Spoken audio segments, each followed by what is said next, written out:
पटना के इंद्रपुरी मोहल्ले में एक भाई बहन की संदिग्ध परिस्थिति में मौत हो गई थी और जिसके बाद इलाके में हड़कंप मच गया था।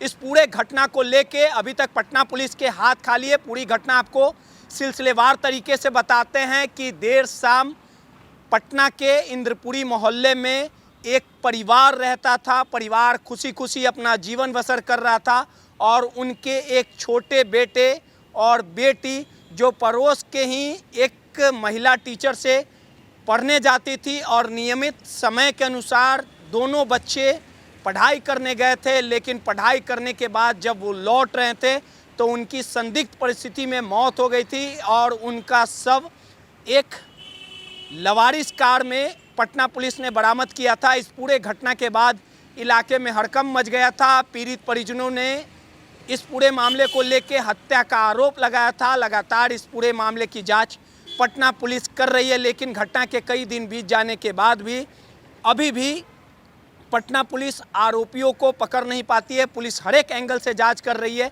लेकिन इस पूरे मामले को लेके जो स्थानीय लोग हैं उनका गुस्सा कल पटना के अटल पथ पर देखने को मिला और तकरीबन 2.5 घंटे तक कई गाड़ियों को आग के हवाले कर दिया गया। स्वास्थ्य मंत्री मंगल पांडे के गाड़ी को भी क्षतिग्रस्त किया गया और इस पूरे मामले को लेके घटनास्थल पर पटना आईजी से लेके पटना के एसएसपी कार्तिकेय शर्मा तक पहुंचे थे। अब इस पूरे मामले को लेके पटना पुलिस ने जो बड़ा खुलासा किया है, कार्तिकेय शर्मा ने कहा है कि स्थानीय पार्षद ने सोची समझी साजिश के तहत ये पूरा बवाल करवाया था। इस पूरे मामले को लेके 62 लोगों को डिटेन किया गया था, जिसमें 40 लोगों को गिरफ्तार किया गया है। और इस पूरे मामले को लेके पटना के एसएसपी कार्तिकेय शर्मा ने कहा कि स्थानीय पार्षद ने साजिशन के तहत लोगों को उग्र किया। पैसे पे भाड़े पे लोग बुलाए गए और उनके द्वारा जमकर हंगामा किया गया, बवाल किया गया। इस पूरे मामले को लेके एफआईआर दर्ज किया गया है। कई अज्ञातों पे एफआईआर दर्ज किया गया है। कुल 40 लोगों को गिरफ्तार किया गया है। पटना में मीडिया से बात करते हुए एसएसपी कार्यालय ने पटना के एसएसपी कार्तिकेय शर्मा ने क्या कुछ कहा है, पहले आपको उनके बयानों को सुनवाते हैं। कल जो शाम में अटल पथ पे उपद्रव किया गया था, उसमें घटनास्थल पर पहुंचने के बाद पुलिस के द्वारा कांड दर्ज किया गया। घटनास्थल से 7 लोगों की गिरफ्तारी की गई थी और उन लोगों से ले जाके सघन पूछताछ किया गया। सघन पूछताछ करने के बाद रात में पुलिस के द्वारा विभिन्न जगहों पर छापेमारी की गई और कुल 62 लोग 55 रात में आज सुबह में और कुल मिला के 62 लोगों को हिरासत लेके पूछताछ किया जा रहा है। इनमें कुछ वहाँ के लोकल रहने वाले हैं और कुछ लोगों को बाहर से भी लाके उपद्रव कराया गया था।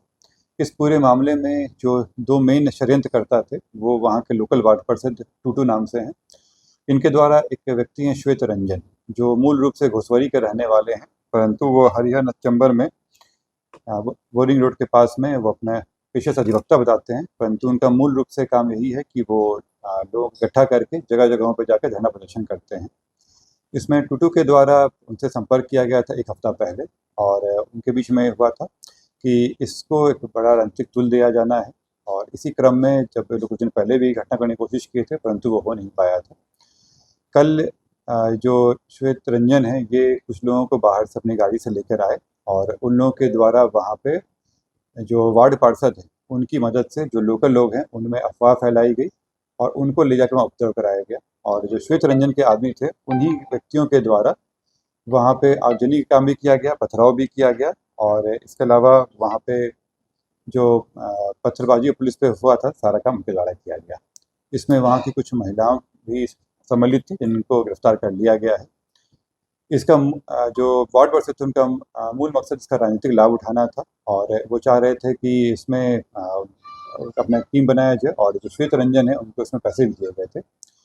उनकी एक मंशा ये भी थी कि अगर इसमें कुछ मुआवजा मिलता है तो उसमें भी उनको हिस्सेदारी मिले, इसी को लेकर ये पूरा कार्य किया गया था। घटना करने के लिए जो लोगों को बाहर से बुलाया गया था उनमें से भी कुछ की गिरफ्तारी की गई है और ये जो पूरी भीड़ बेकाबू हो गई फिर उनके कंट्रोल में नहीं रहा तो वो भी भाग रहे थे और भागने के क्रम में इन सबकी गिरफ्तारी हुई है।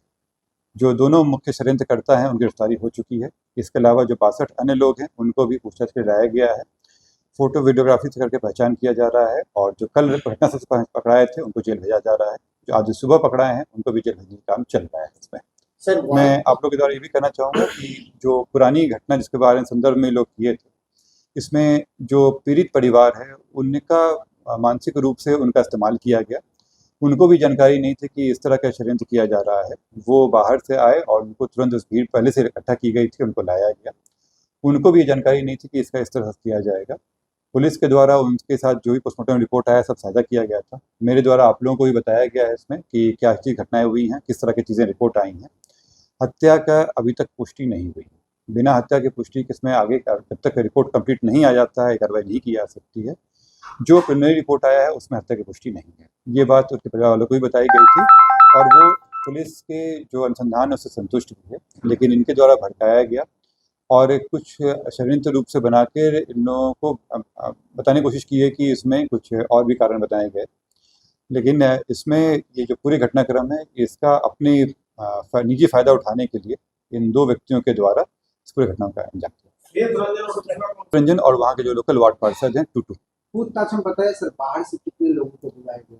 श्वेत रंजन के द्वारा 2 गाड़ी से 8 लोगों को लाया गया था, जिसमें से कुछ लोगों को हम गिरफ्तार किए हैं और जो लोकल वहाँ के कुछ लोगों को अरेंज किया गया था, ये जो टूटू हैं वार्ड पार्षद उनके द्वारा। जैसे मैंने बताया कि घटनास्थल से इसी समय में 7 लोगों की गिरफ्तारी हुई थी।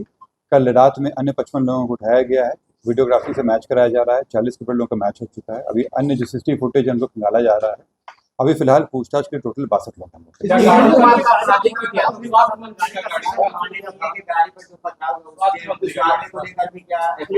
जो पूरे घटनाक्रम हुई उस पर FIR दर्ज कर लिया गया है। इसमें जो पुलिस के ऊपर जानलेवा हमला कराया गया, जिस तरह से पत्थरबाजी की गई, आगजनी की गई, इन सभी मामलों को करते हुए एक कांड दर्ज किया गया है और उसी में इन सबकी गिरफ्तारी की गई। और ये जो श्वेत रंजन है जो पेशे से अधिवक्ता बताते हैं अपने आप को, लेकिन इनका मूल पेशा यही है धरना प्रदर्शन करना। ये दोनों ही गिरफ्तार हैं। और 5 का नाम अन्य लोग भी पकड़ाए हैं, इसमें कुछ महिलाएं भी हैं। सर कितने लोगों के खिलाफ है कि घटनास्थल से ही 7 लोग पकड़ाए थे। इसमें उनसे पूछताछ पे भी अन्य लोग का नाम आया था और CCTV फुटेज भी निकाला गया है। तो इन सब में दर्ज करते हुए जो पकड़ाए हैं अभी आज सुबह में भी उन पे भी जांच करते हुए जिनका फुटेज मैच कर रहा है उनमें, और जो इसमें लोगों को रखने का काम और जो पूरा इंतजाम किया गया था उन सब पे कार्रवाई चल रही है। 40 के ऊपर टीटू कुमार का रिपोर्ट आप लोग भी देखे होंगे और उसमें साफ साफ दिया हुआ है कि शरीर पे कोई जो घटना से पहले कोई जख्म नहीं पाए गए हैं और उसमें दिया गया विसरा प्रिजर्व किया गया है। इस कारण से फाइनल एक्सक्लूसिव रिमार्क नहीं दिए हैं। इसमें कोई चोट का निशान वगैरह नहीं दिया। देखिए जो होता है वो वहाँ पे जो साक्ष्य संकलन होता है उस पर जाता है और जो विसरा होता है वो फिर डॉक्टर के द्वारा निकाल के दिया जाता है और वो हम लोग फिर जांच के लिए भेजते हैं। जांच रिपोर्ट आएगा तो साथ उसमें पूरे घटनाक्रम में आप लोगों को मैंने बताए भी थे। जो अब तक रिपोर्ट आया है और जो CCTV फुटेज आया था वो घटनास्थल के पास का भी आया था जहाँ बच्चे खेलते हुए आ रहे थे। वो घटनास्थल से जस्ट थोड़ी सी दूरी तक का वीडियो फुटेज अवेलेबल है हम लोगों के पास। तो अभी तक जो आया है उसमें हत्या की अभी तक पुष्टि नहीं हुई है। मैंने कहा कि ये जो श्वेत रंजन है इनके साथ पैसे के साथ ही हुआ था और जो व्यक्ति लाए गए थे उनसे पैसे लिए गए थे अरेंज कराने के लिए। हर एक व्यक्ति को बताया गया था कि वो घटना करने के लिए 2500 दिया गया सभी को। श्वेत रंजन के द्वारा पुलिस की गई थी। पिछले 2-3 दिनों से ये काम चल रहा था। लोगों की जो वहाँ के लोकल वार्ड पार्षद थे और श्वेत रंजन, इन दोनों के द्वारा ही कूटरचित षड्यंत्र था। अब तक किसी का फोन नहीं आया है और इस घटनास्थल में है वो उनको जेल जाना है। तो आपने सुना कि कार्तिकेय शर्मा ने साफ तौर पे कहा कि कल जो पूरा बवाल हुआ था स्थानीय पार्षद ने सोची समझी साजिश के तहत ये पूरे घटना को अंजाम दिया था। इस पूरे मामले में FIR दर्ज किया गया और जो भी आरोपी हैं उनकी गिरफ्तारी हुई है। पटना से दर्श न्यूज़ के लिए रोहित कुमार की रिपोर्ट। पटना से नटराज न्यूज़ के लिए रोहित कुमार की रिपोर्ट।